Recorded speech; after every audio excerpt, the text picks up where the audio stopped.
Hi. This is Hermit Team Presentation.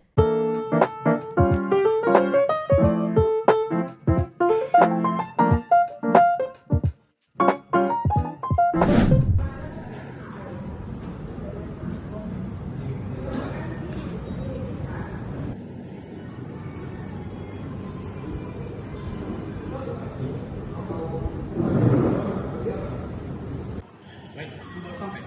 Baru sampai. Nah, kamu pesan apa? Lihat dulu lah. Mau pesan apa? Kayaknya aku pesen nasi bungkus ayam goreng aja deh. Udah pesan ya? Baik, kok HP storage-mu udah mau full ya? Iya, udah mau penuh.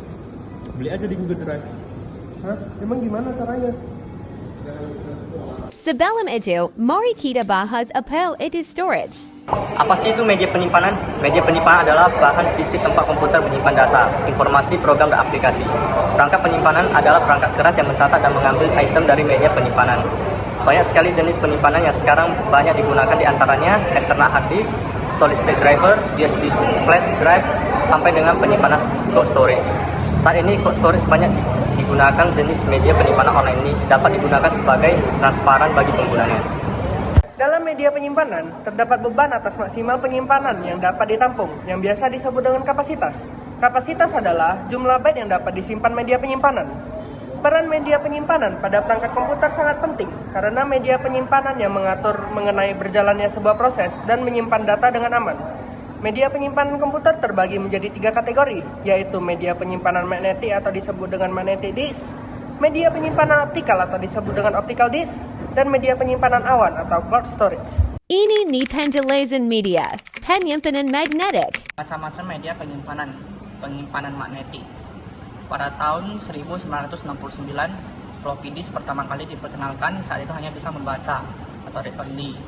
Jadi ketika data tersimpan tidak dapat dimodifikasi maupun dihapus, ukuran yang 8 inci dan dapat menyimpan data sekitar 80 kilobyte. 4 tahun kemudian floppy disk yang sama muncul dan dapat menyimpan data sebanyak 256 kilobyte. Selain itu memiliki kemampuan dapat ditulis kembali. Perkembangan selanjutnya pada tahun 1990 lahir disk dengan ukuran 3 inci yang dapat menyimpan data sekitar 250 megabyte atau biasa disebut juga dengan chip disk. Yang kedua itu ada hard disk.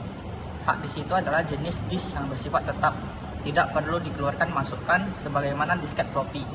Umumnya terbuat dari bahan logam padu yang terbentuk piringan atau pelat. Sebuah hard disk biasanya terdiri dari lebih satu piringan atau lempengan yang dilapisi dengan arsida besi. Cara penyimpanan datangnya hampir sama dengan disket floppy. Bahan hard disk yang keras dan kapasitas simpanannya yang lebih besar. Juga membedakannya dari disket floppy yang sama bahannya relatif elastis. Yang ketiga itu adalah flash disk.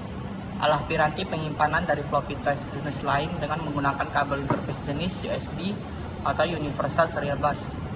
Flash drive ini bisa dibaca dan ditulis, sangat praktis dan ringan dengan ukuran berkisar 50x15 x 6 mm.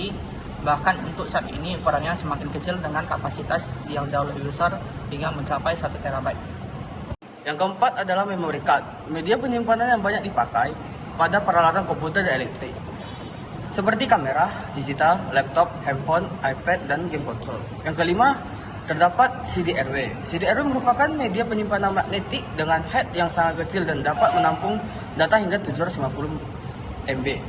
Format ini menjadi paling populer di antara produk-produk jenis Superflow, tetapi tidak pernah mencapai standar-standar untuk menggantikan floppy disk 3,5 inci.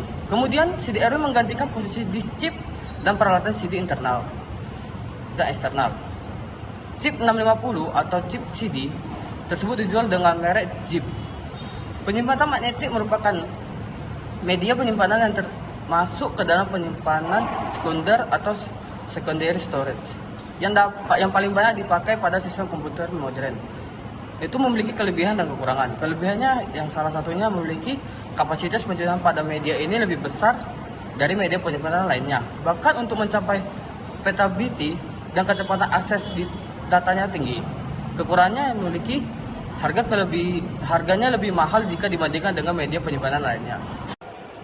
Macam-macam media dari magnetic disk terdiri dari dua, yaitu satu CD, compact disc atau laser optical disc merupakan jenis piringan optik yang pertama kali muncul. Pembacaan dan penulisan data pada piringan ditangani melalui sinar laser. Oleh karena itu, kecepatan akses piringan optis jauh lebih tinggi daripada disket. 2. DVD adalah generasi lanjutan dari teknologi penyimpanan dengan menggunakan media optical disc. DVD memiliki kapasitas yang jauh lebih besar daripada CD-ROM biasa, yaitu mencapai 9 GB. Kemudian, apa itu cloud storage? Cloud storage adalah sebuah teknologi penyimpanan data digital yang memanfaatkan adanya server virtual sebagai media penyimpanan. Pada dasarnya, cloud storage merupakan pengembangan dari sistem komputasi awan atau yang disebut juga dengan istilah cloud computing. Cloud computing adalah sebuah istilah dalam ilmu komputer yang berarti komputasi awan yang berbasis internet atau biasa dalam dunia IT dengan sebutan the cloud. Istilah lain dalam teknologi cloud computing yaitu sebuah jaringan komputer yang saling berhubungan dengan komputer lain yang dapat dijalankan secara bersamaan. Tidak seperti media penyimpanan perangkat keras pada umumnya seperti CD atau hard disk, teknologi cloud storage tidak membutuhkan perangkat tambahan apapun. Yang Anda perlukan untuk mengakses file digital Anda hanyalah perangkat komputer atau gadget yang telah dilengkapi layanan internet. Oke, dari sini kita akan melihat cara kerja dari cloud storage. Untuk dapat menyimpan data pada media ini, kita diharuskan untuk mengunggah file tersebut, dan untuk mengambil data, kita harus mengunduh file tersebut. Dari sini kita lihat terdapat keuntungan dan kerugian yang terdapat dari cloud storage, di mana keuntungan tersebut 1. Menghemat biaya dan ruang infrastruktur pembelian sumber daya komputer. 2. Menghemat biaya dan ruang infrastruktur pembelian dan sumber daya komputer. Dan yang ketiga, kita dapat menghemat waktu pada perusahaan sehingga bisa langsung fokus pada perkembangan infrastruktur.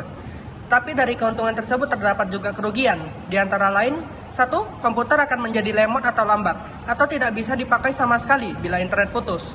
Dan yang terakhir, jika tidak mempunyai backup yang handal, maka hal terburuk ini akan timbul karena semua data yang berada di satu server pada cloud computing. Berapa biaya berlangganan iCloud dan Google Drive? Di sini kita dapat melihat berbagai harga cloud storage yang disediakan oleh berbagai provider. Berikut price list iCloud dan Google Drive yang disediakan oleh provider. Jadi begitu caranya, Wen. Oh gitu ya, rupanya cloud storage itu banyak jenisnya ya, ada kerugian dan keuntungannya juga. Terima kasih nih cewek udah ngajarin banyak. Yuk kita balik dulu yuk. Oke, sama-sama.